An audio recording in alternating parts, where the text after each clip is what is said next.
morning, sir, and good morning, team, and welcome students to the second session for today's conclave.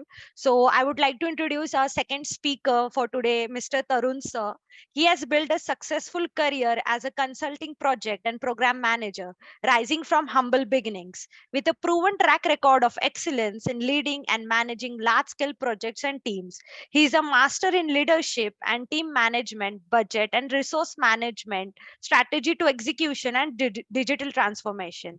He is a proficient in project management methodologies and best practices, including Agile and Scrum methodologies, PMP, Prince 2, Six Sigma, Lean, IITIL, and have a deep understanding of IT industry and successfully leading and scaling projects of all sizes. He is a lead project and program manager and has been responsible for leading and delivering successful IT projects for diverse range of clients.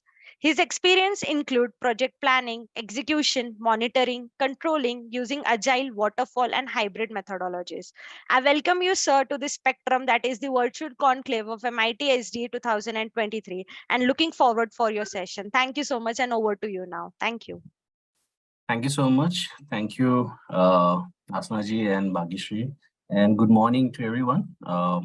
So before I start, Asnaji, can you tell me if we are looking at approximately 100 people, so what is the kind of background they come from and what are they doing here and what kind of course? So they are from diverse range of backgrounds. As I can say, they are from freshers as well, and we are having 5+ experience of students as well. So you may ask the students like directly. They can also share their backgrounds as well on the chat or anything. Okay. Yeah. This would be great. Now the reason why I was asking because while we start talking, it should not be way too overwhelming for them, and at the same time should be enough valuable that they have some key takeaways when they leave this virtual meeting. So that was the idea of asking. Yeah, keep writing your background, it will be nice. And yeah, thank you so much, everyone. I'm Tarun Karmakar. You already have my introduction, so I'll not repeat anything yet. But yeah, just one thing I wanted to say before I start. So I do not come from an IT background. So I never did any coding, programming, or nothing like that. But of course, I have the bits and pieces and knowledge and the landscape of IT background. I come as a chef. So I started my career as a chef and worked 3 years into the hotel industry. And then I moved to the glamorous world of IT. And I'm happy to see there are so many people from diverse background here, IT, pharma, construction. So they're coming from BFSI, HR, yeah, this nice finance, excellent. Automotive, right? Shipping, excellent. So see, today's topic should come across not as a surprise, because trust me, you do project management, program management, or be it portfolio management in day-to-day life and in everyday life. Whatever you do, wherever you are doing some sort of project management.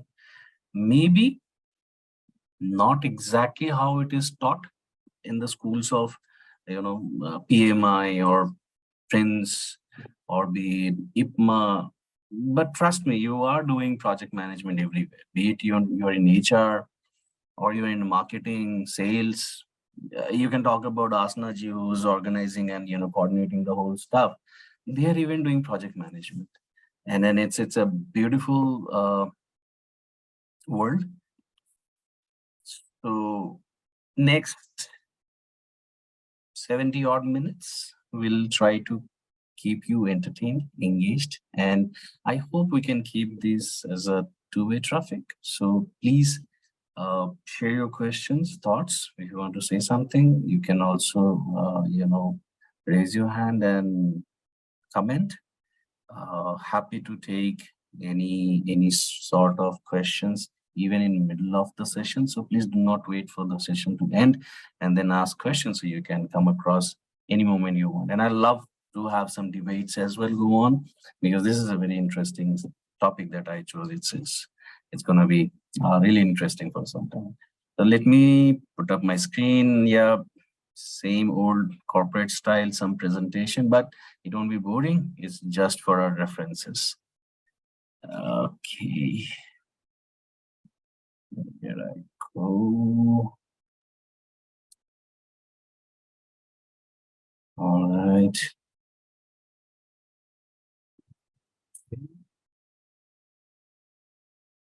You all are able to see my screen? Some noise, some cheer? No? Yes, sir. Yes, yes. We're able to see your screen. Good, good. So the topic I have kept, it's ChatGPT and the project management. The ChatGPT, generative AI, I think all of you must be quite overwhelmed over the past 7-8 months time since the time it has come alive in the market for everyone to use the free version and whatever version that we're using.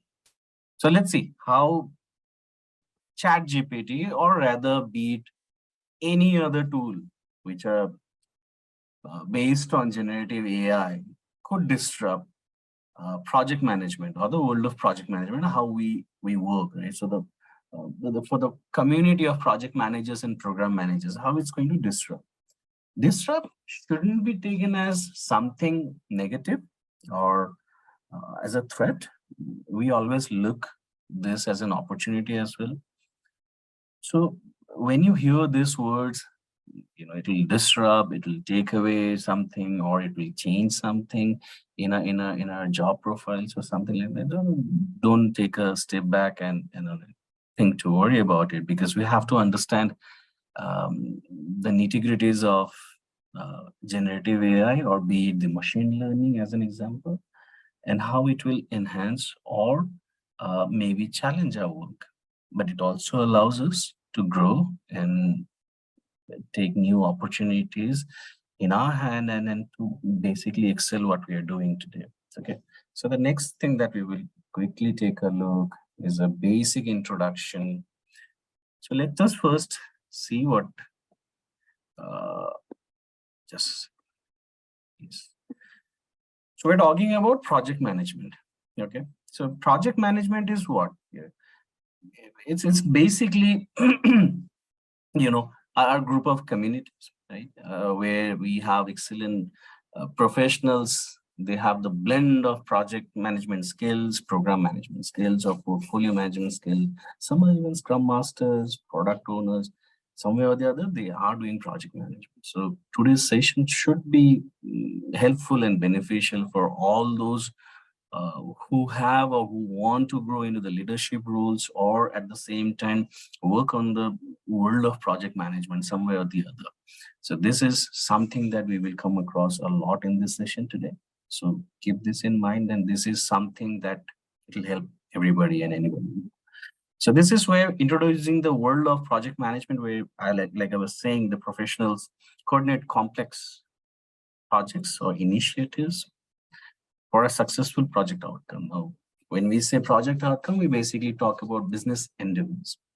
What business values we generate for the particular organization, or a organization, or a customer, or even for internal customer. There doesn't have to be always the external customers. It can be for your any functional unit in an organization. So we always try to deliver value for them.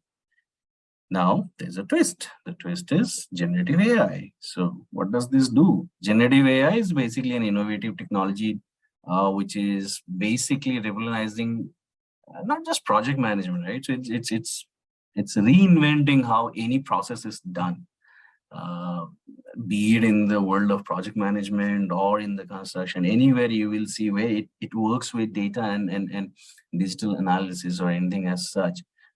Generative AI has come as a superpower. Now, should we get threatened? I don't know.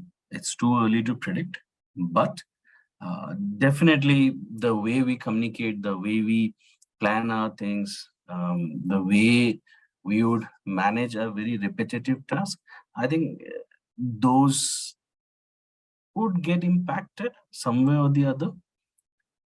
But on a positive side, you will also see that it will eliminate any kind of waste that you have today in any kind of a value chain system. So if you see a value chain system, there are a lot of processes or workflows that we always have. So it might influence, amplify, or take away such waste in a process. Okay. So generative AI or ChatGPT is just going to enhance our work, how we do, and we'll see how it happens. So far, anything you want to ask, any question, anything in your mind? Let's keep it an interactive session. So you can grill me. I'm here, no problem. No? Okay. I guess Saturday morning, you guys need some coffee, tea. Please keep hydrating yourself. Tea, coffee is absolutely fine, and enjoy the session. All right.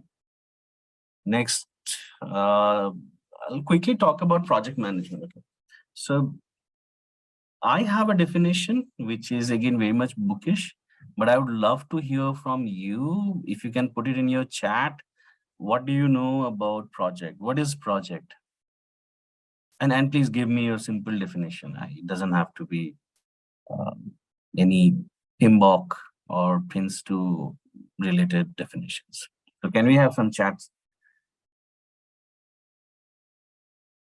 Okay, I'm waiting.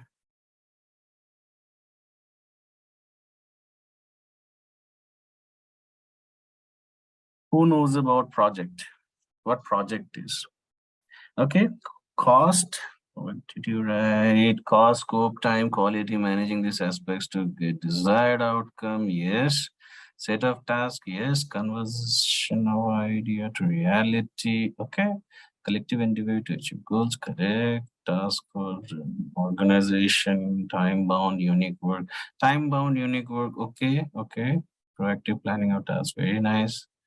Mission, mode of task. Nice. Objectives, planning, piece of work, handling of any work through planning process. Okay, good. Systematic approach, of course. Budget and time. Okay. So keep writing and I'll give you one sign. So this is a sign of iron triangle, which is cost, schedule, and scope. So a project manager or anybody who is managing a project would love to have all the KPIs within the iron triangle, and then we say the project is okay. With the minimum input and maximum output, of course, that's the business interview we're looking at. I'm looking at some specific words. Let's see. That's it. Anyone else? I'm looking for some words. Task, yeah, okay. SLA, okay.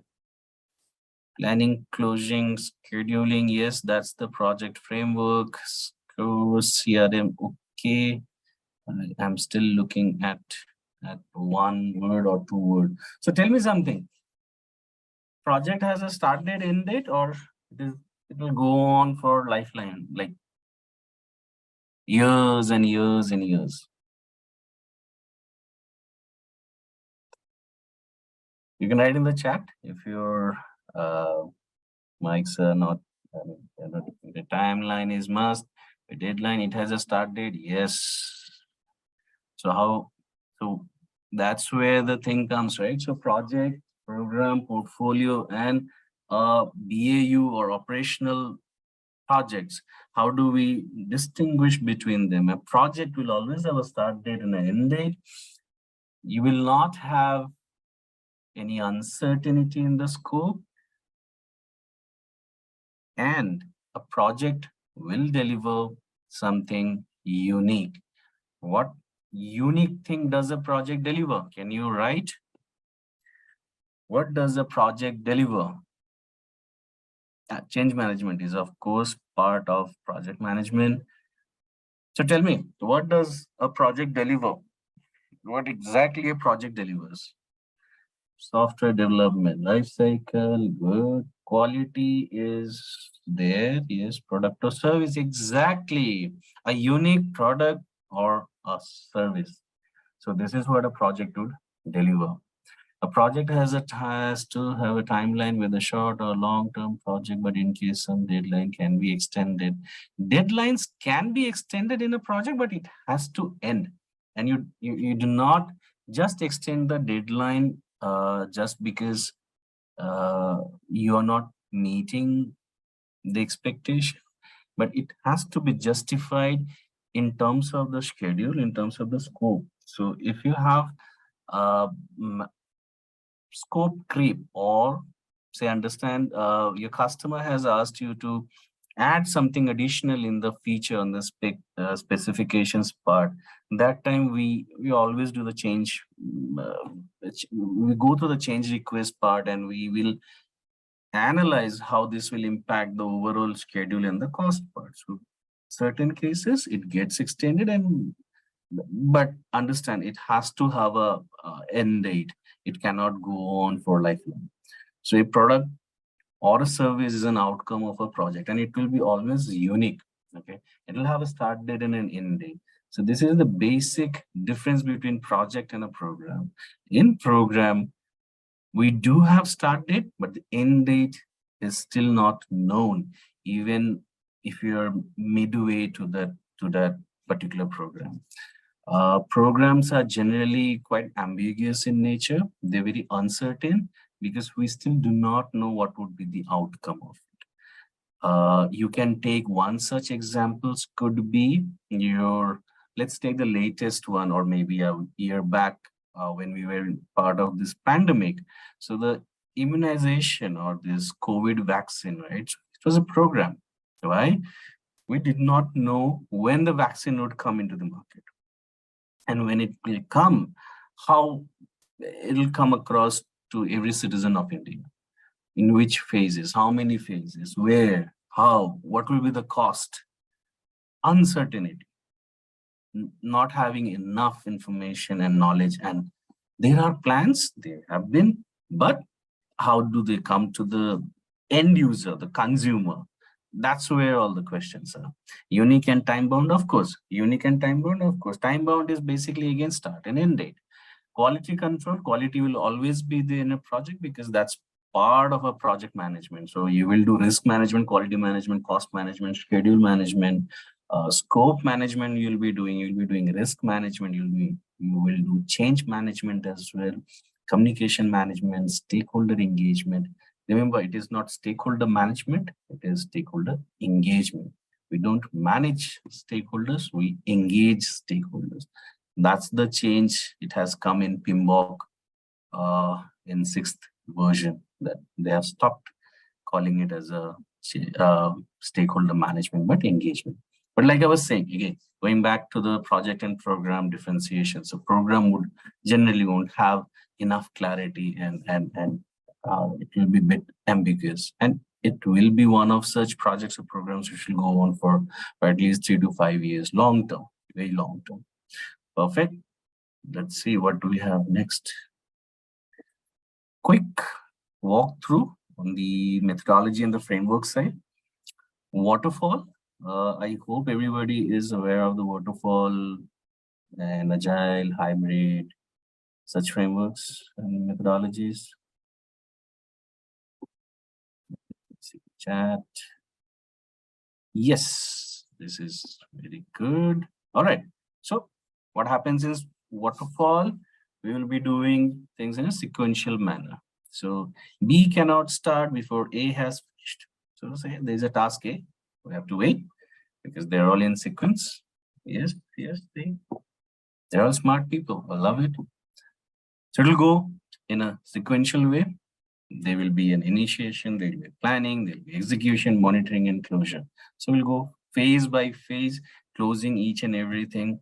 Mostly waterfall projects were very famous 5-7 years back, but we have always a problem out there when the customer doesn't know what is the uh, product that he or she or the organization will receive. You have to wait till the time the execution phase is not over. Quite challenging. People came out with new technology, new methodology, agile. In agile, we do not wait for all the phases. We start. It's an incremental and an iterative process. So everything is based on preparing small tasks, small activities, breaking the whole scope into small increments. And this will all lead up to the first MVP, minimum viable product, bar chart.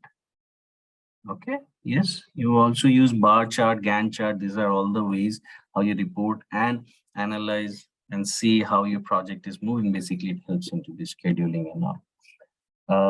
Bar chart and others are also very much used while we're doing the Six Sigma projects, or when we use Six Sigma, we are using bar chart, histograms, or Paretos and all. Yeah, 7QC tools. These are all quite relevant.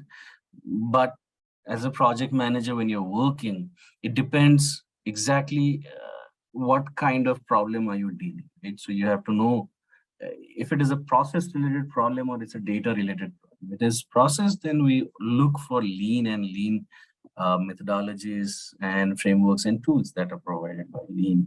But if it is something to do with the data and we have to understand how the data and the variance is causing some sort of a issue in your existing process, then we definitely would be using Six Sigma and its DMAC model. Um, I hope you might know. I'll not get into that. Those are again total quality management related topics. So for some other presenter maybe, or for other some topic someday. But in project management, you will come across all these things. You will come across Lean Six Sigma, because sometimes we do need this, and people who are preparing for PMP or something like that, uh, you will definitely come across Lean Six Sigma questions as well while you prepare and prep for the uh, PMP exams. But in real life project management, not every time you will be using Six Sigma, but it's good to know how it is being used. At least Pareto chart, so to do some analysis and all, we definitely use Pareto charts and all, or cause and effect, Ishikawa diagram, and all those things are come very handy. People who are interested in the Scrum world or in the Agile world, Scrum, Kanban, this comes very handy. Kaizen, yes, true. In Agile, nowadays you will see there are many companies who say we have, we work with Agile methodology. Agile methodologies are not easy to implement. It's something in the mindset that we always say that it has to come from the top organization to the last person in that hierarchy chain. It's not easy to implement Agile, but one has to be ready with the mindset and the change to accept, because it is no longer waterfall. But in many organizations, you will see, though we say it's Agile or we work in Agile, but it's more of a hybrid kind of a system. So we start with Agile, but while we are doing the first increment, or say the first epic we are doing, somewhere or the other inside, there will be some sort of waterfall approach, that we will be doing some sort of task which are dependent on some former task. So there will be a successor and predecessor. So there will be some sort of interrelationship and dependencies. It happens. You cannot get rid of waterfall, but it all depends what kind of project we are doing, and how urgent it is for the customer. So in product industry or in product management, it's purely agile. Okay. So you have to work on the MVP every now and then. And every now and then means basically I'm talking about the sprints. So the time bound activity, which will have 2 weeks or 3 weeks, sort of a sprint that they have fixed. Having said that, uh, it's good to be flexible. You should know all these three methodologies and the frameworks that we always use in the industry, be it in India, abroad, everywhere. It's good to have that knowledge. Agile methodology is very much possible only for repeatability and yes, yes, it is. That's true. But at the same time, you have to also look for products, especially, right? It may not be repeatable, but you may still use it. Agile is more of a guidelines and it's way of doing things. So it will not limit you from doing anything on the other side of the world. So you can use it on the both sides. Again, it is how your team structure is, org structure is, and what the end user wants. It's all about what they want to see and how you create that value system for your end consumer. So we have to always keep the customer in mind and then start planning things out.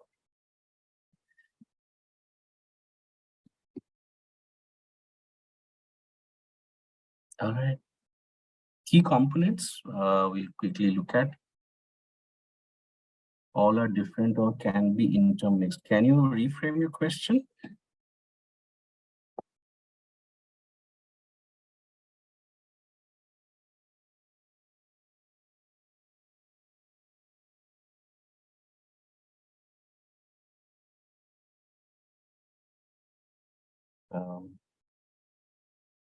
Pujari Ratnakar. Suresh Pujari Ratnakar. Can you reframe your question? Can they be used? You mean all the methodologies? Okay, yes. Yes. In some cases, you will be using Agile and Waterfall together. So we always say it's a hybrid model. So you will be using in some cases both or just one. It all depends what's there in your scope. If your scope is clear, right, you will also read about Agile. Agile we mostly also use where the scope is not so clear to us. In construction, which methodology is efficient? In construction world, I still believe waterfall goes very much possible because there are a lot of things that uh, follow a certain structure.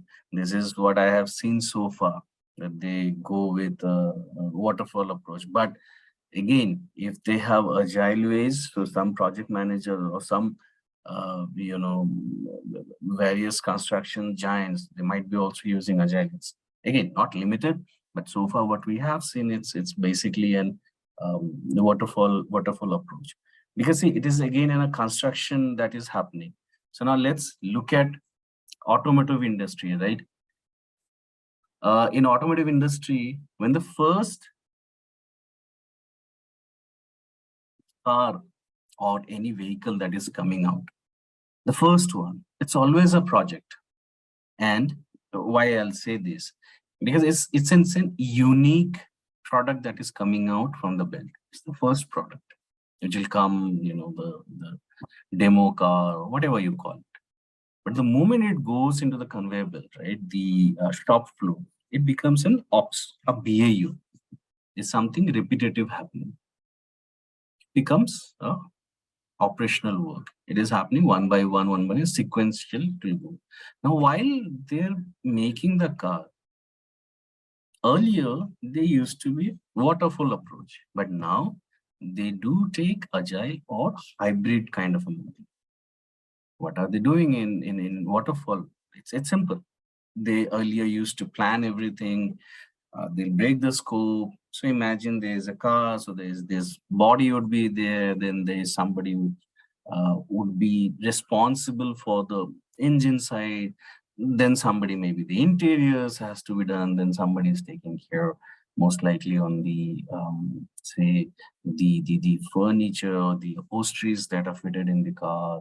Somebody's working on the electrical equipments that would fit, somebody's working on the tires maybe. So in waterfall, we actually break the work, so that we call it work breakdown structure. So the main scope would be broken down into 5, 6 different type of verticals you can imagine, and each would have one owner or somebody that would lead that particular thing. Now in Agile, they would start with the MVP, minimum viable product.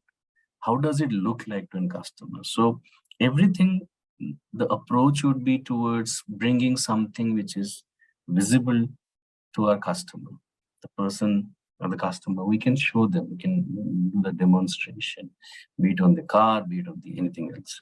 But now there could be challenges in different industries, how they approach, right? So let's let's talk about something on the construction side, because they were talking about the methodology that could be used. I will not be able to imagine how we could, you know, start with a construction, or you know, let's say excavation without a proper plan. We would need a plan. We'll need a budget. It's not just we have to show something, in an incremental or MVP to a customer. No, you'll have to do certain process, and it's the benchmark process that you have to take care of. Even before the excavation, you will do some sort of testing. The soil testing would be there. They will need various approvals. Kamlesh. Yes, please go ahead, Mr. Kamlesh. I saw your hand being raised, so please go ahead with the question.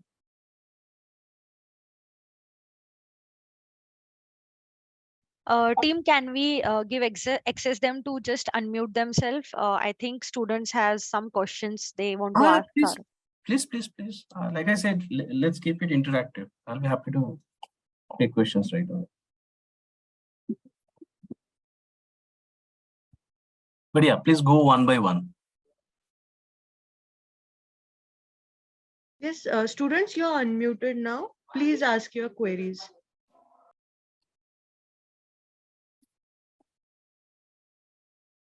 Okay, so who raised the hand, sir? The name, please. I think it was Mahesh. Yeah. Okay, Mahesh, sir, are you there? You can ask your question now. The hand disappeared.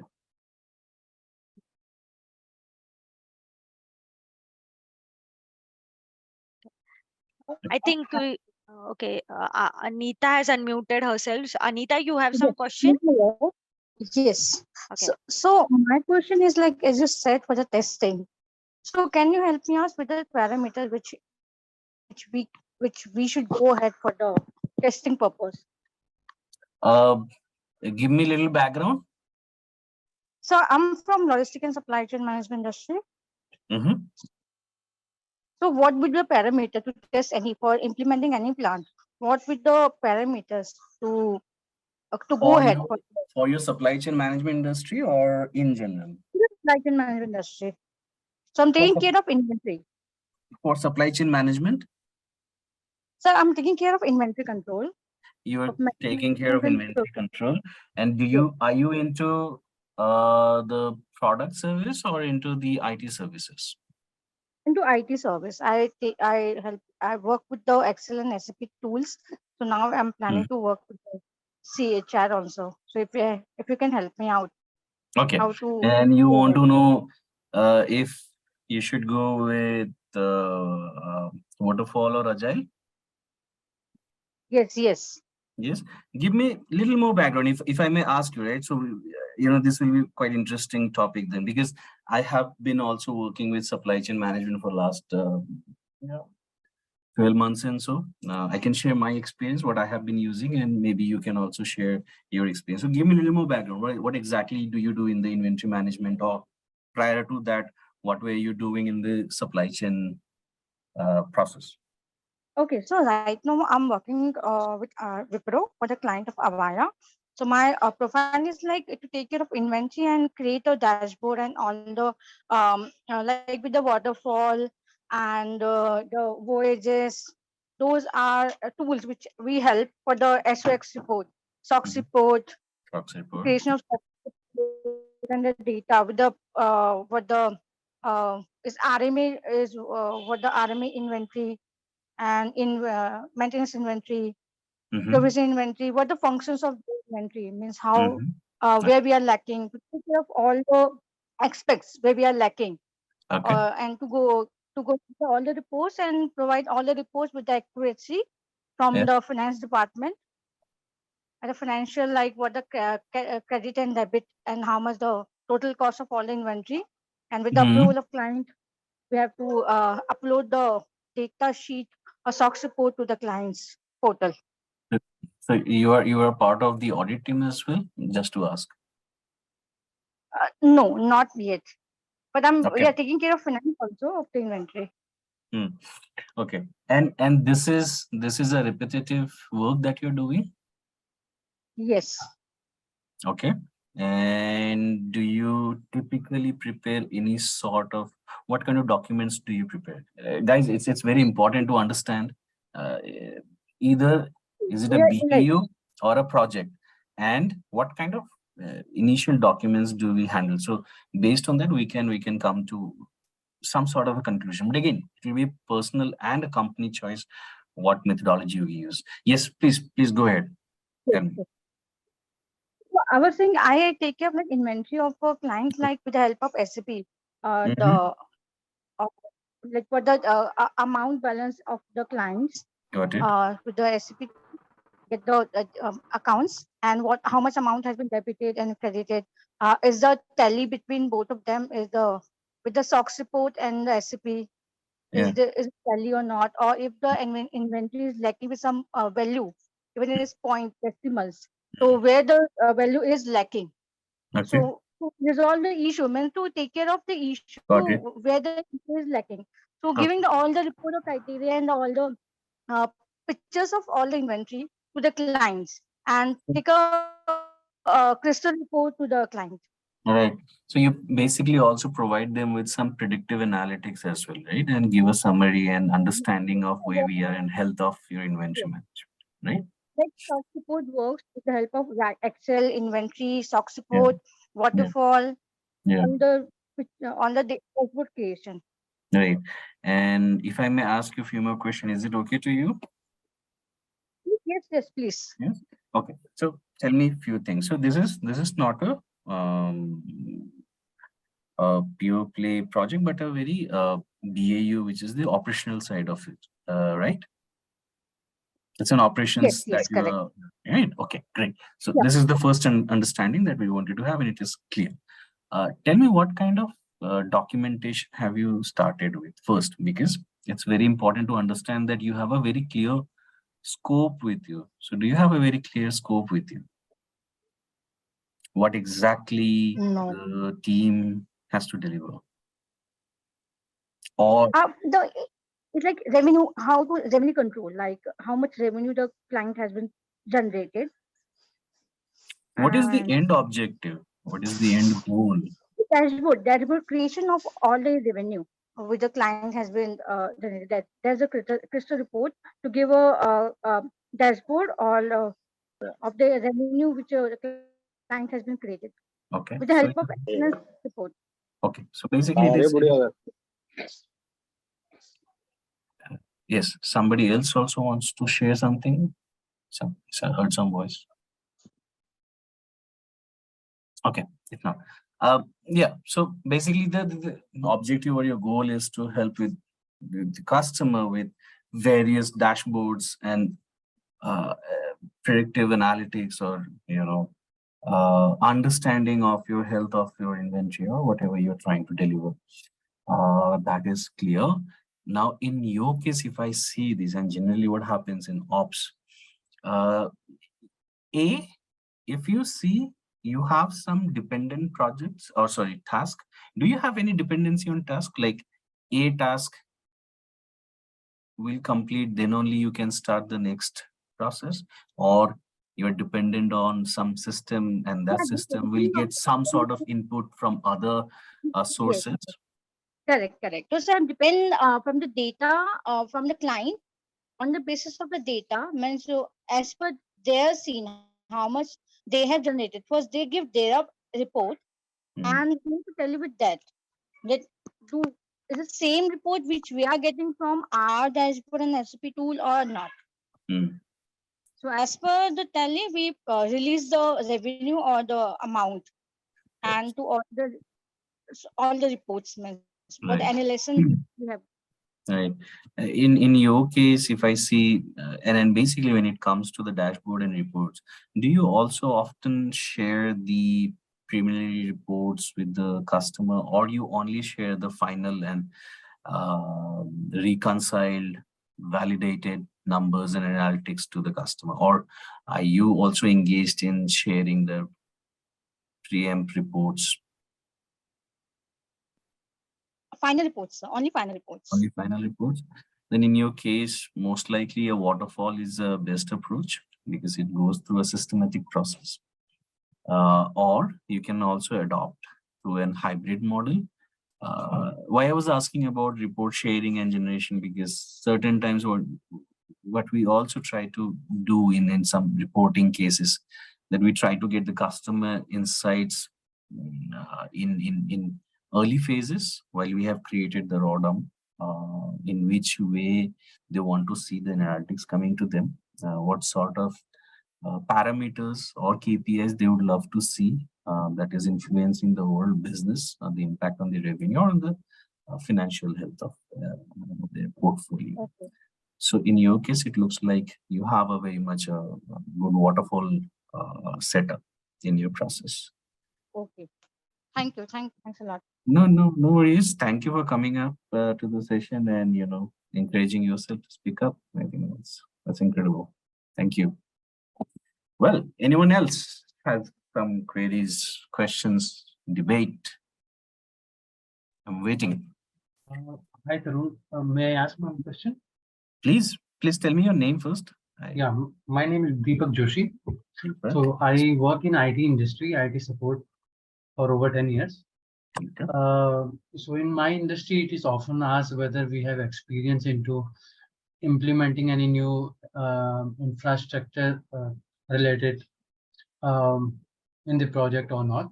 Mhm. So by looking at the definition for each of the methodologies, it appears that each of the methodologies are important, but to be honest, it looks like following each of the methodology is not really possible. So we have to choose either of them. So Yeah. how does it work in real-time scenarios in IT industries? Well, can Sure. we follow all of them, or are we supposed to decide any of them based on the needs? I have to ask back few questions before we Okay. start getting into All this. right. You're part of the IT industry. Welcome to the IT world. Which which domain are you supporting? Like, is it banking or insurance? No, I'm in IT service desk in technical support. And the company supports which sort of customers? Like, don't give me the customer name, just their So they industry. are from Europe, from Germany, and we usually take care of desktop related issues, network related issues. Okay, and you are part of this for almost 10 plus years. Yes, that's right. Right. So in your world also, most likely, if you're working on something which is let's say a repetitive task, or something that you are doing which is more of a ops side, the operation side, or a BAU thing, right? Yes. So over there, in general, what we see, not necessarily you will have to follow all these approaches. Okay. Somebody is asking for a desktop support, you will not follow like, okay, there's that other things, right? So you will go virtually help them. But again, there are certain cases, even in the IT, service desk side. For an example, when they're, I can give you one small example from my organization where they were implementing this web content controlling application for every user in APAC. It was done by them, but in a close collaboration with GBS and with the project services team, the IT team. They all came together. Now that was a end-to-end project which would deliver some sort of an endeavor, and there was a product or a service that would come out that they would deliver as an outcome. So that way, they did a waterfall approach because it was quite sequential. First, they will do this planning, they will budget, initiation, planning, and then they will execute. Before the execution, they did the POC. They wanted to have a reference or auxiliary group who will give the UAT testing feedback. They run that process for 45, 50, 60 days, and then finally they go for the execution on one such go live date. And then there is a monitor and control process that goes on. So even if it isn't on the IT service desk side, they will have certain projects and they will have different approaches. Now, we have to always take care of this thing that these are very much on the organization, on the governing body, right? So if in your organization, there's a governing body, mostly they are project management offices. What approach are they suggesting? Which kind of approach your project sponsor would prefer and why? There has to be always some question, why? We need to understand why we are doing this and what is the benefit or the value that will generate for the customer, for the end user. You do not want to unnecessarily stress out a person who needs some help and it's time sensitive, and we cannot say, oh, wait, I have 4 processes first of all. Of course there will be some process, maybe an intake portal or something to take the first incident request or something like that, but we'll not go through the whole sequence of what our books say in terms of project management, that we'll do this. No, you will have certain things, but they will be very quick and fast. So it's an again individual approach, but more than individual, I think what the organization is planning to adopt, what they are working on, what the customer wants, the end user, the consumer. It can be internal, external, both. And at the same time, people who are leading that particular function. In real world, everything that we read in books or in our certification courses, we don't do exactly the same stuff. No, we don't. Every organization will have its own way of doing projects. They will have their own way to differentiate which one is the initiation phase, which one is planning and execution. They will name it differently. Not necessarily you will follow 5 processes. Some will finish in 3, some will finish in 4. So every organization comes differently when it comes to the methodologies, and following the any kind of framework, again, it will go back to which industry you're working with. So these are very much not individual driven as well, but organizational driven. So not necessarily you have to follow all 3 or even anything from here. Okay, so I was looking for a higher opportunities. That is why I wanted to understand how it works in real time scenarios. So if I understand it correctly, probably the sponsor would suggest us which practice we should follow or the methodology we should follow, or the higher management. Is it also, asked to project manager to choose the best methodologies based on the experience, or is it always suggested by the sponsor or the higher management? Project managers would be asked, but as I was saying, every organization would have now, and then it's more likely to have a project management office who would also give those governance and the structure to any project that happens in that organization.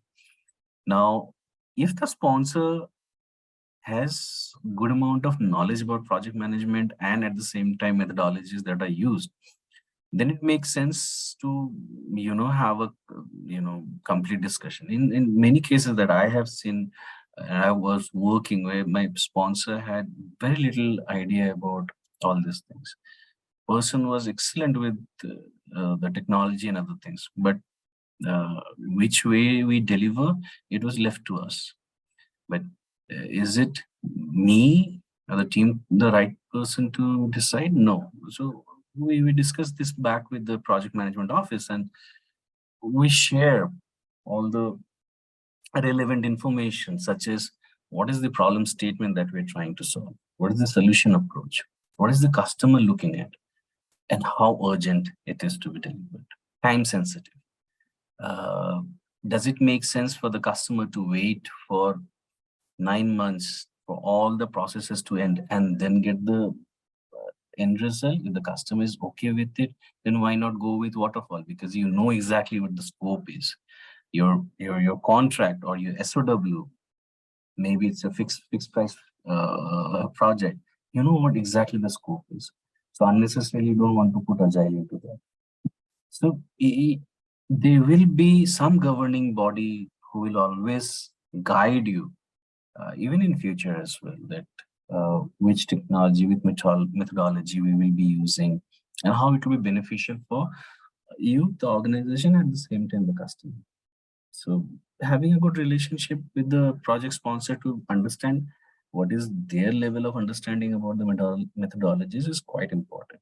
And PMOs play a greater role in every organization. So yeah, it should be beneficial if you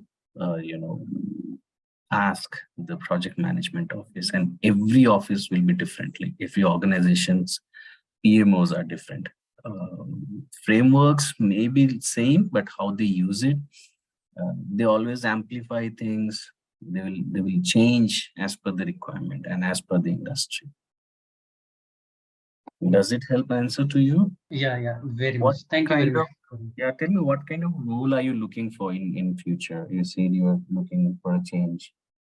As I worked in IT field for over 10 years, I'm looking for team manager role, where I can take care of end-to-end IT support activities, and also understand how the projects are managed, services are implemented, Okay. user support is handled, and all. Okay. So, are you interested in doing project management courses, or how is it? Yeah, so I'm looking at every perspectives, to be honest. Yeah, so this is in my to-do list. So after completing this, I may take it up. So maybe you want to take up ITIL as well. You know? Yes, I have certified. Yes.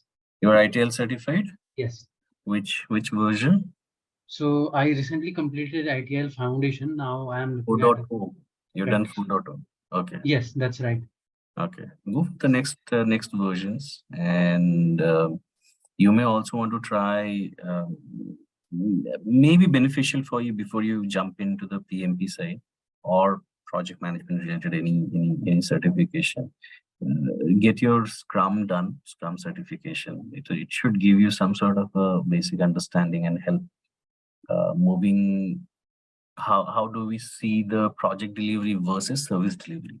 Oh, So where you are working, it's purely a service delivery side of it, yes, which is basically the backbone of any industry.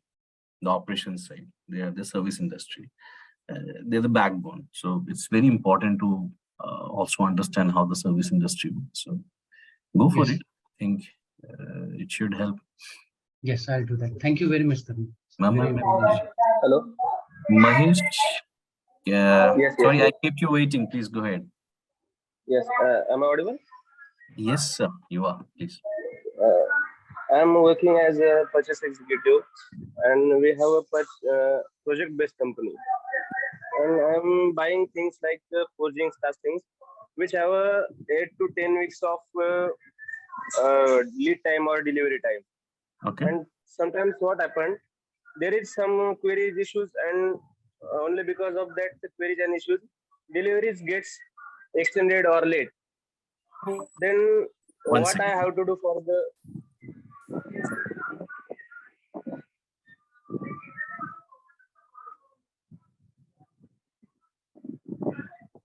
My apologies. Hello? My alarm clock suddenly went off. Yes, please go ahead. No, yes. Sometimes what happened, the deliveries are getting late because of some technical issues or some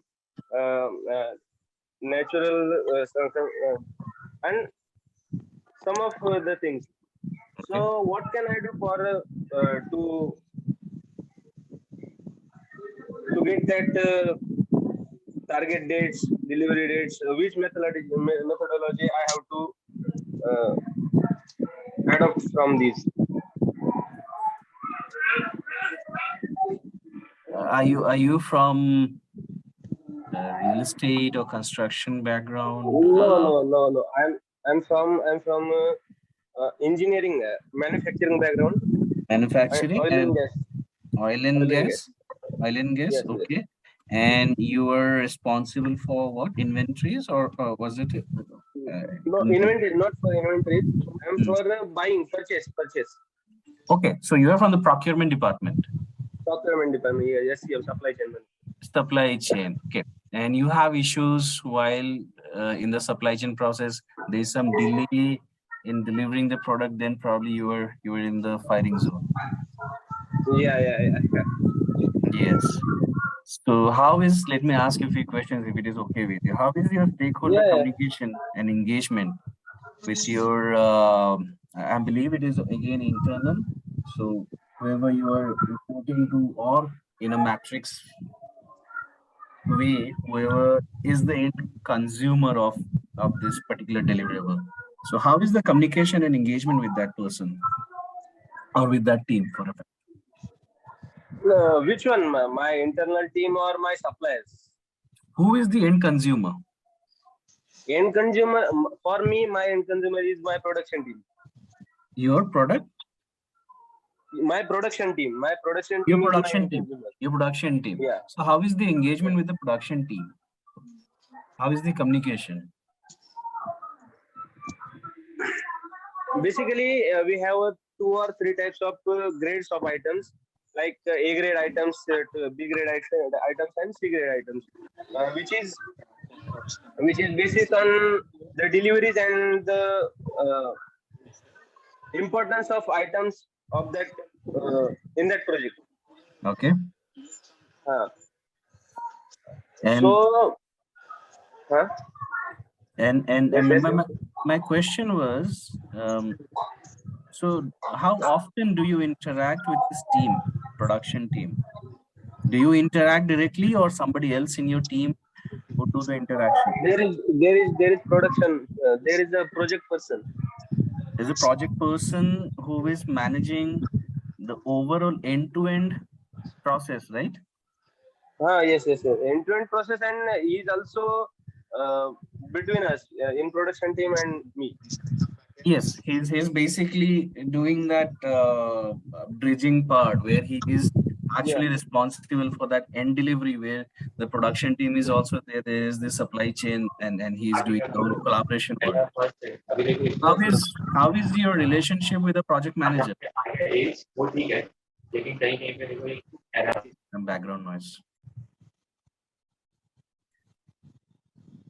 Mahesh, go ahead, please.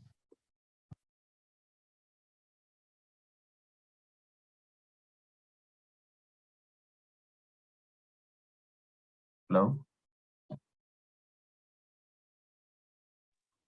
Hello. Yes, Mahesh, go ahead. Relationship is quite good. There is no problem. No problem. Good.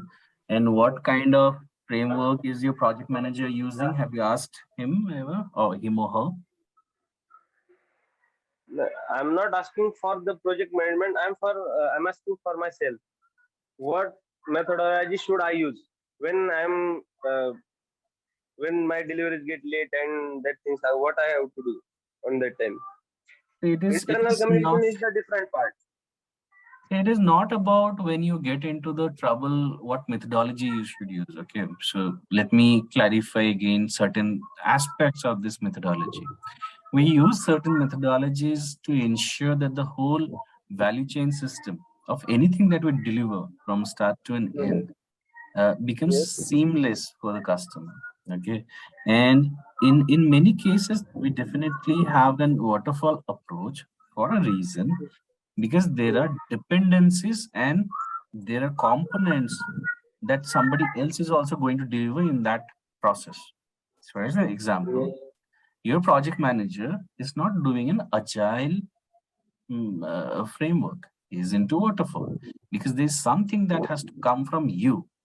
And then there is XYZ person in the production unit who will receive it, who will audit it, who will check it if it is as per the requirement. Yes. And then he will again pass it forward to the next person or the next team in that production. Yes. Okay. And then finally, I don't know how the process was. I'm just making up stories. Yes, And yes, then yes, there yes. will be and then there will be an end consumer. Okay. Hmm.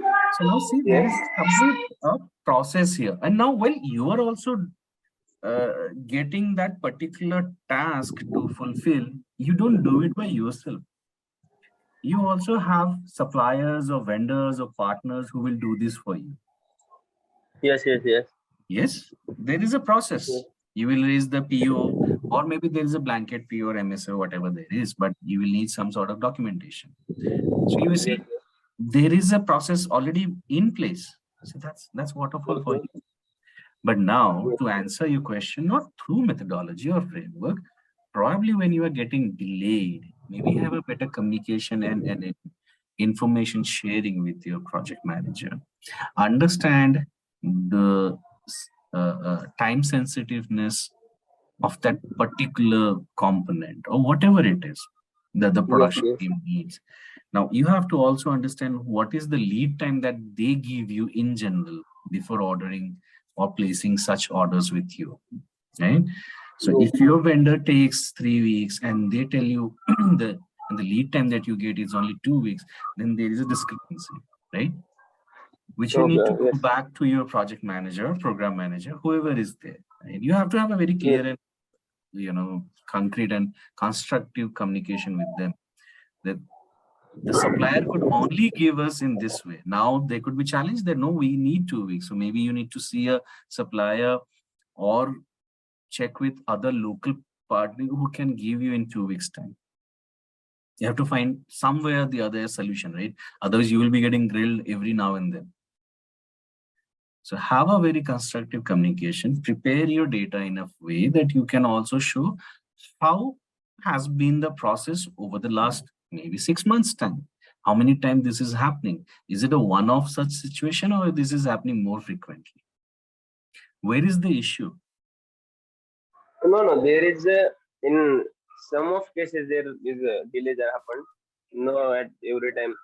Project manager is also know the all delivery and lead times for the components which we are using regularly. Sometimes there are some different uh, requirements, and because of that, some things that happened. But that's okay. I got my answer. It happens. You have to have a right expectation, right? So again, Yes, this yes, is yes. nothing to do with the methodology side. Of course you have a Hmm. methodology in place. You are using waterfall, as I can understand, and while you are managing, Yeah, right? So this is managing people and their expectations. So it will yeah. happen. These are industry, it happens. I have worked in oil and gas as a project manager. Though it was nothing to do with the components and all, I was working on the analytics side where we had an application which could figure out when we need to change certain parts of the pipeline or where they meet in a junction. So we had some software application, and I was working with the team to implement in a customer environment.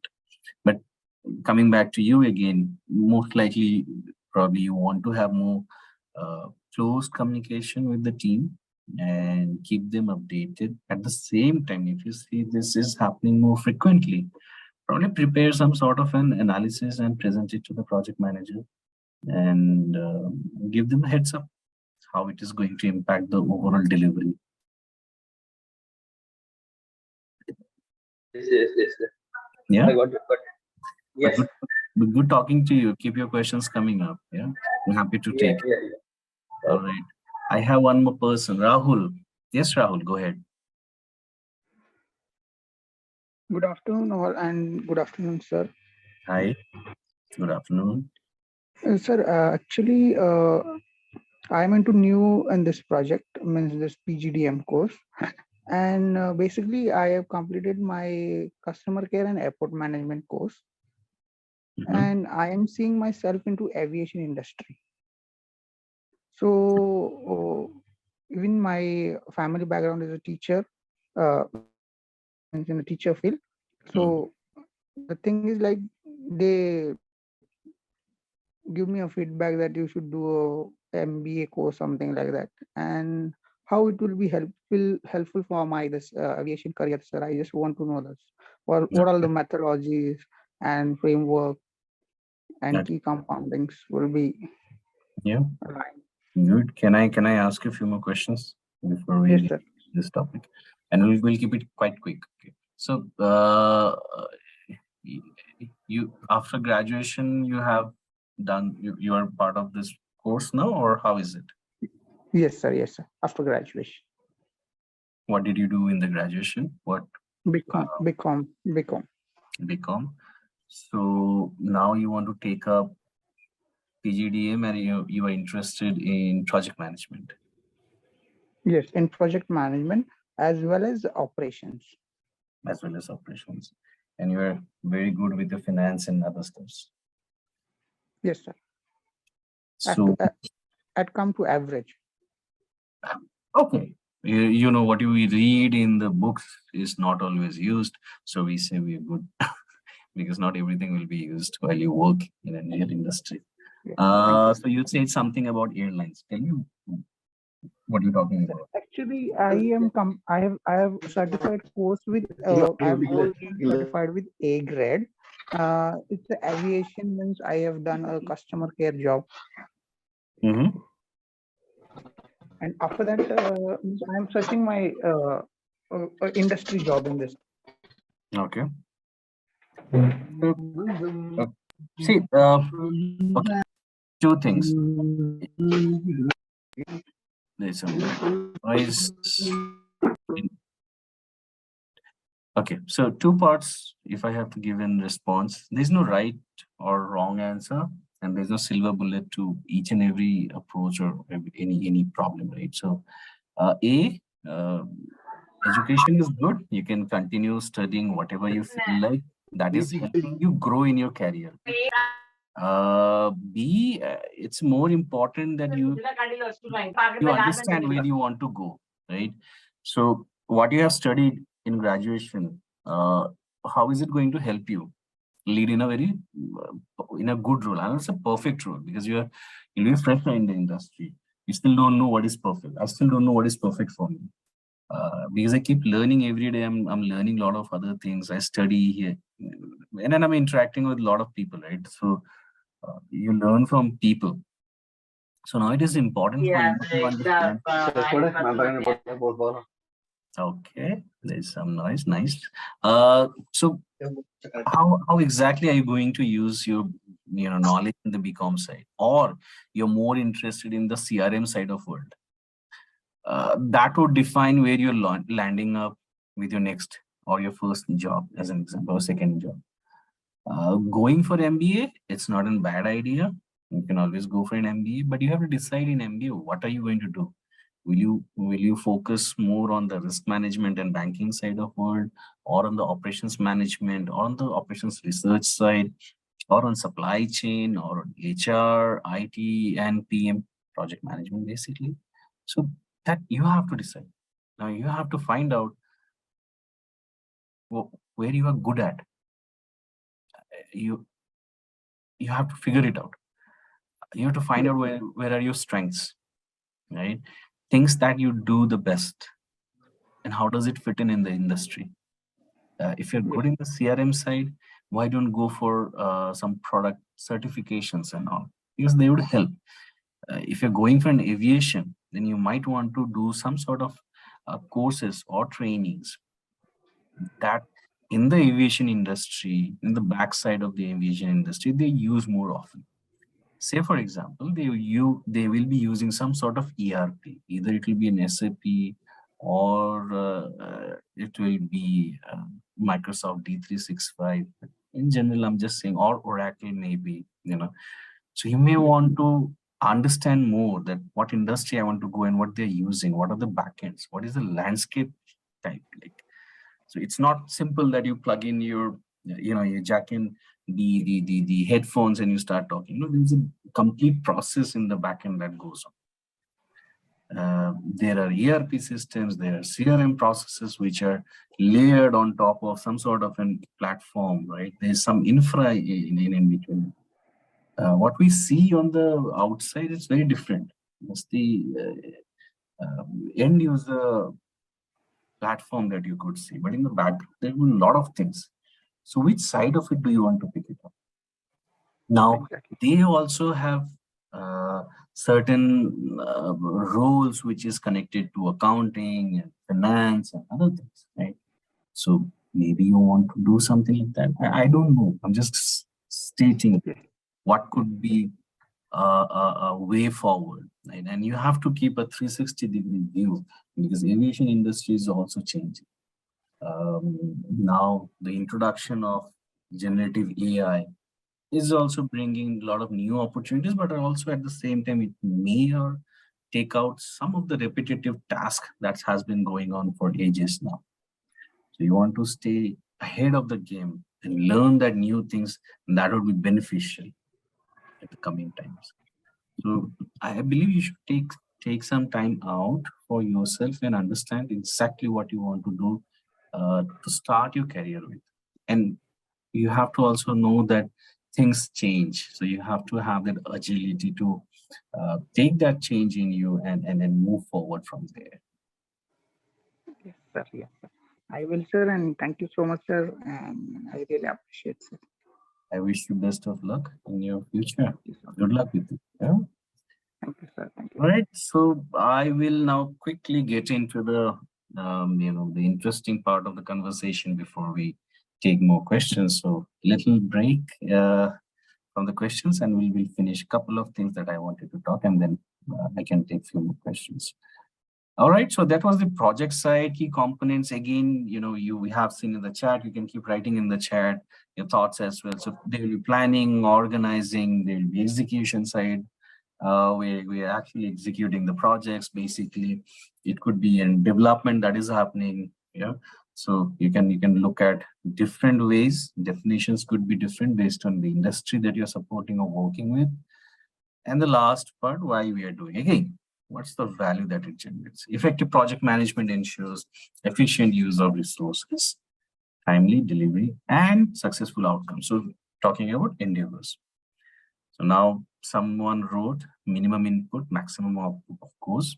We all want great margins. That's what everyone is working for, and that's how we all get paid, right? So people are in the billable role. They've always been asked to be 80% billable as an example. And at the same time, project managers have a lot of responsibilities. And in fact, it also comes to a point where it becomes their part of their goals and objectives that you have to produce this percentage of margin on this particular project, 10%, 20% on top, change requests, because many organizations do make good amount of money from change request. When we do a project, not every time we will be profitable, but we get profitable when we start getting change request, and the moment it becomes a transition project. So yeah, that's how this industry works, and it's quite normal. Let's quickly take a look at generative AI. So generative AI, a cutting-edge technology that leverages artificial intelligence to generate human-like content, right? So you give a prompt, and there are applications and tools which are running in behind that will connect to multiple servers across the spectrum to bring out the desired result. Now, ChatGPT, as an example, is quite early in its stage, and you need to train them, right? So you need to feed them time and again a lot of prompts and information, and then slowly and gradually it will bring you that sort of a acceptable response, right? So it's again something that a human could do, but the machine is doing it in a faster speed that we can even think of. How it works, see, like I was saying, training a generative AI models like ChatGPT are trained on vast amount of data. So they're connected with huge number of servers, and each server has tons and tons of data lake from where they're extracting all this information, including text from books, articles, and internet. So now let's look at the understanding side. The models learn patterns, languages, structures, semantics, relationship to understand and generate the text. So ChatGPT is still at a level which we are using, the general public, it's still with the general text, but the newer versions that are coming up with D365 integration that will happen very soon during this year. So soon you will see, you will be able to, as an input, uh, pay, provide them with a PDF document or maybe an XLS document or a doc document, and it will provide you some sort of an analysis reading through those documents, whatever the question or prompt was. It'll also get integrated with your Microsoft Suite, basically with your presentations, PowerPoint, spreadsheet, and Word doc. So you will have more fun working with those tools. So based on inputs and prompts that we give ChatGPT, like I was saying, the ChatGPT basically, what is it doing? It's learning from us as well. So always understand the brain is here and it's with you. It's only picking up those pieces that you're writing or prompt or giving that prompt. So it's learning from you. It's learning from us. Various things. They're learning various things. They even pick up what kind of sentiments we're putting when we're writing in prompt. Say, for example, I use ChatGPT a lot. So in our business world, we have to be very humble and prompt. So when I'm asking, I've written an email, but I want this to be a little more intuitive, and at the same time make it smart, use certain business logic which sounds professional, but at the same time not rude. I want to convey some message, but I see when I'm writing, probably, yeah, it might sound a little harsh to certain group of people in that email, but maybe I can use some help, rephrase it. So I'm using ChatGPT. Now, ChatGPT is also picking up my communication style. So this person actually writes his email in this fashion, and this is the tone that he's asking me or she's asking me to do. For that particular sense or essence of messages, right? Those words, they also try to pick up what kind of tone they should use while putting up the response for that human being. So we're training the ChatGPT in that way as well, and everybody is doing that in this world now. So applications, ChatGPT's ability to understand and generate human-like text makes it valuable for various applications such as customer support, content creation, and example, project management, right? So you can take help and use it as your buddy, as your digital assistant, as an example. You can take less pressure on yourself, creating some sort of a task or analysis, or do some kind of, let's say, a planning part. Even in the planning part, you can use ChatGPT, right? So you can give that prompt, give that initial understanding, and let the machine work on it. Maybe it is not correct. You may again have to provide a little more information, tweak it, ask it. You can keep doing it, but it will reduce your own time, right? You will have more time to do much more valuable things. You can put more time on data insights, as an example, because everything is not data driven. You can work on networking skills. You can work on stakeholder engagement. You can work on communication. You can work on building a PR and rapport with people. You can work with different teams, understanding what kind of technology and models they work. So there's a lot of opportunity where we can get rid of some sort of things that we were doing, which was laborious, and take help from the machine. Right? Okay, just some interesting facts that I probably wanted to share. So I hope you have read this, and it was in the newspapers as well. The Picasso artwork was sold for almost $400,000. It was created by one of those AI tools, right? So they're making news. AI is everywhere these days. They're helping people create resumes. But are those resumes perfect? I'll say no. You cannot trust, right? So trust your brain. What you see is good, but I'll say you have to modify and tweak it. Okay, there's some chat. So we throw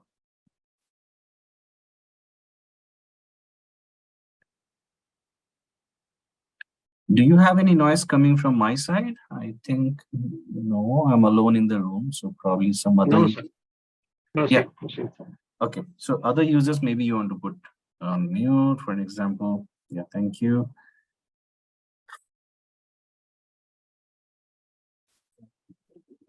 है time, ऐसा कोई नहीं बोल सकता कि time नहीं है।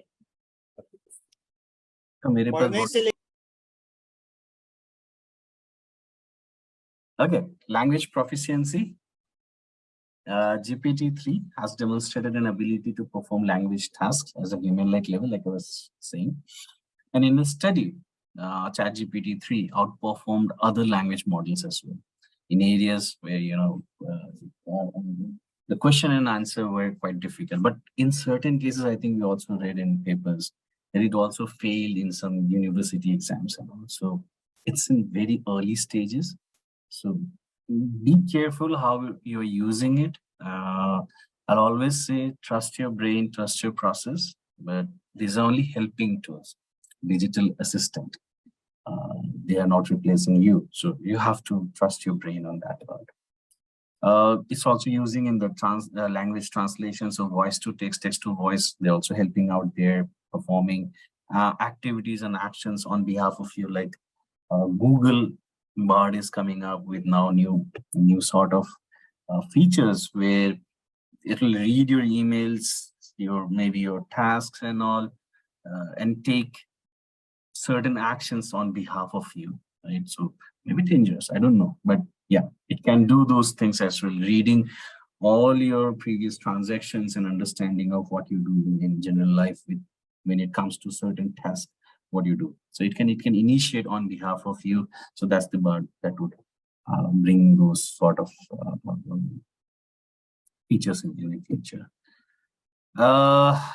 Some quote that I like that says, and it comes from Dr. APJ Abdul Kalam, science is a beautiful gift to humanity, and we should not distort it. Distort basically not be misusing it for any personal advantage or something. That's right. So we should be careful how we use the science and its innovation.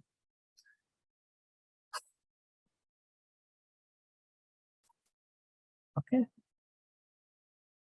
Let's see how it is going to benefit the project managers or the community of project management, right? So it will save your time. Like I was saying, repetitive tasks that is more laborious and all, you can get rid of it using the ChatGPT. You can focus on your relationship management or be it on the other areas where you think that's more crucial and vital. So in project management, stakeholder engagement and communication management becomes very important.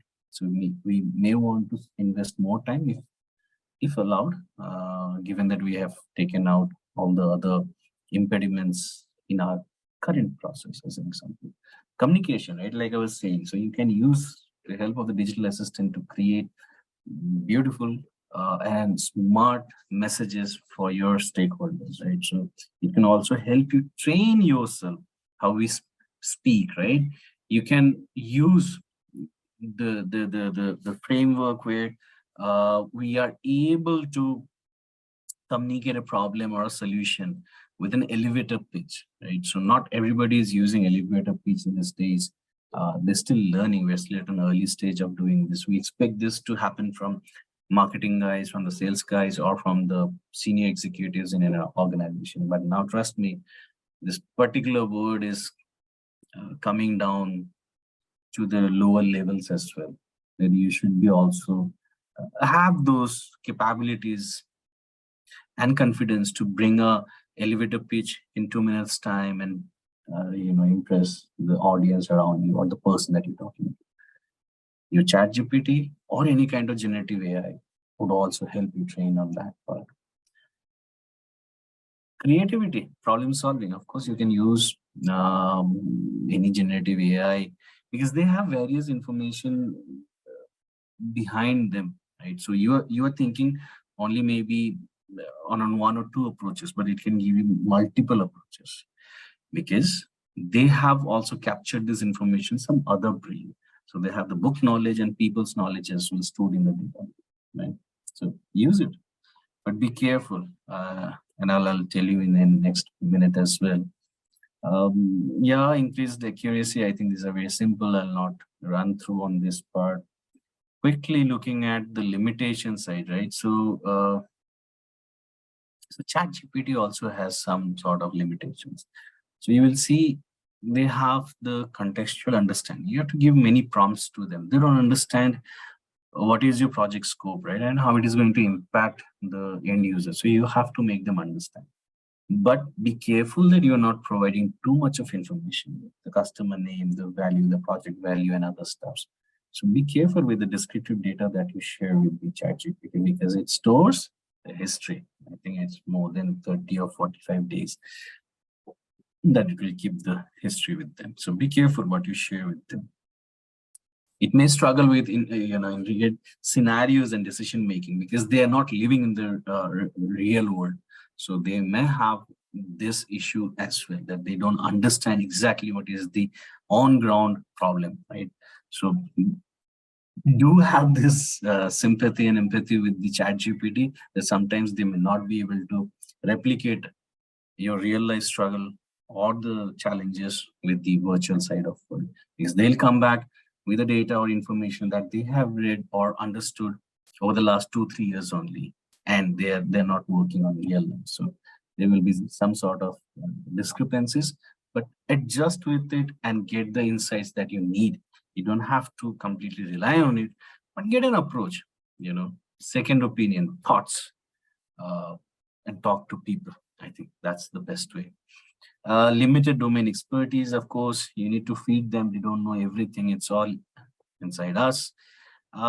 Emotional intelligence, of course, they're machine. They will not be able to understand all the emotional cues. They will not understand what's the mood that I'm writing. I want to fire somebody, but they'll not pick it up. But you have to keep those prompts and they will gradually understand what kind of words mean exactly what emotions and how do we respond accordingly, right? So you have to feed those information to the system. Ethical considerations, care needed to ensure unbiased and accurate information. So generally what happens when you use ChatGPT, you will sometimes see anything against the OpenAI or as such, they will not be talking in that way. They will keeping it very limited. So there could be information which are feeded in the system in a way that it only talks about other side of the world, not their side of the world. So be careful about it because it is not something that has prompted by itself.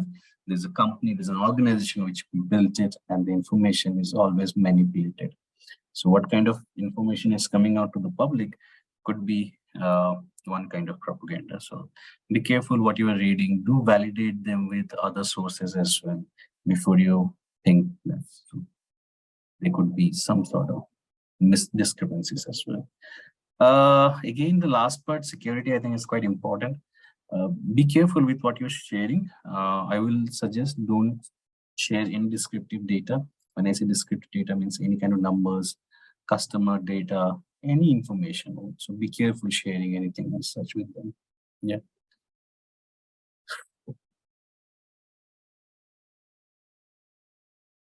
Simple answer. Okay. No, it is not going to replace any project managers, at least in our world, because a job of a PM is very different. Now, of course, we use tools and applications, these, that, but believe me, like I was saying 5 minutes back, a PM's role becomes more important towards stakeholder engagement and communication engagement. You can't do stakeholder engagement with a machine. You need a human to do that. And managing expectations and perception, it's a very important role of a project manager. Task will be completed by somebody else in the team, and machine can do a bit of it. But stakeholder engagement, no, the machine will not be able to. There's no human emotion with it. There's no empathy in it. So it has to be human who will do it. So project managers, or rather many other people and professionals, they're quite safe so far. We don't know what holds in the future. But only one suggestion, maybe we can keep upscaling ourselves and be ready for the next trajectory, whatever it is coming in the future. We have to stay ahead of the game, right? So that would be one interesting thing that we should all look forward to. So my own thoughts, that's also what I wrote in my blog. 5 months back that it's a big no and not threatened. Actually, we can use ChatGPT as a buddy, as a digital assistant, but not get threatened by this. All right. So how can you use, I know I'm getting probably overboard with the time. Just allow me 2 minutes and we can do a wrap. How can you can use this digital assistant or personal assistant in your day-to-day work and in projects or in any kind of work where it is related to some sort of uh, uh, analysis that is required, or you're doing a work which needs some sort of documentation, right? So I'm giving some brief examples, like creating a problem statement, right? So you can use some prompt and let the ChatGPT create a simple sentence that is defining a problem. And you can also ask the solution approach. If you know, good. If not, you can also ask. It also provides some sort of options to you. Defining a scope statement is always so critical in a project. SOWs again gets created through this. So that's also quite important where we can take some help. Solution approach, I was just sharing it with you. Then while we also create some sort of engagement strategy, we can take help of ChatGPT in those as well. Even in some cases, it was a small project where I took help even to create a small 30, 60, 90-day plan. And it was done seamlessly. I just gave certain prompts and the whole thing was ready. So I can immediately, do some manipulation in the data and our numbers and put it to my document. It was ready to go, no problem. Whether it is possible to develop inspection process using ChatGPT. So I have not tried. I don't know. Maybe you can try. You can give some prompt and see if it is giving you the relevant process, because you have to follow your own process as well. So what ChatGPT will come up with, I'm not sure because I have not tried the inspection part. So maybe you can give a try. Just don't put any sensitive data to it, but do try. And please check your organization policies as well, right? Before using ChatGPT. Many organizations are not allowing people to use a ChatGPT through their devices and assets. So be careful before you get into the ChatGPT side of it. So we are going to see improved non-verbal communication. Yes, that's right. That's right. So yeah, Ashna ji, I'm sorry I took a little more time. 3 minutes more. I'm sorry. It's okay, sir. So I think we are almost done with Q&A. Students, if you have any, we can take last question. So if anyone has, so you can unmute yourself and ask one last question if you have any. Otherwise, we can wind up the session, sir. So Yeah, absolutely. One question I can take. yes. So Happy to do students, that. if you have any last question, we can take any last question if you have on chat, or someone wants to unmute. Anyone? You can write in the chat as well. I can respond there. Yes, sir. So we have got from Shantanu, I guess. So he's asking what is the scope or future of ETL manual automation testing in the next few years? Okay. So in the testing side, right? So it's happening in our organization already now that we see. So certain parts of the testing are getting challenged through our own generative AIs that we're developing, and we are including machine learning as well in that. So we are seeing certain level of initial testings may get replaced. Okay, so I thank you, sir, for that. So I think we are done with the Q&A. So I'll just propose a vote of thanks now. But before that, students have some announcements. So please wait till the end, and before going to the lunch break as well. So please wait till the end. So sir, it was a privilege to have you for the Spectrum, that is a virtual conclave of 2023. Thank you so much for taking out your time and this weekend, and your thoughts and insights regarding the project management were truly remarkable.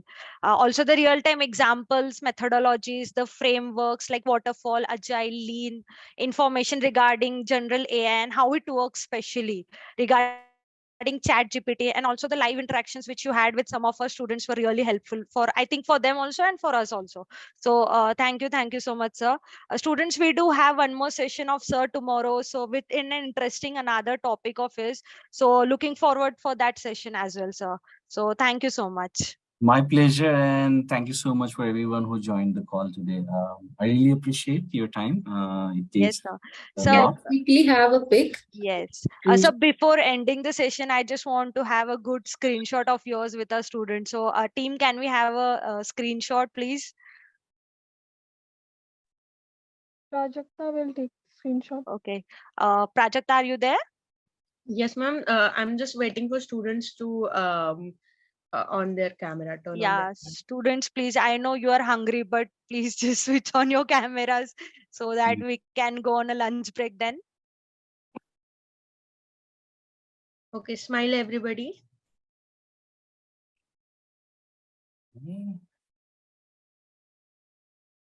Yes, it's done. Thank you. Thank you, team, and thank you so much, sir. Pleasure talking to you guys. Bye. Bye, sir.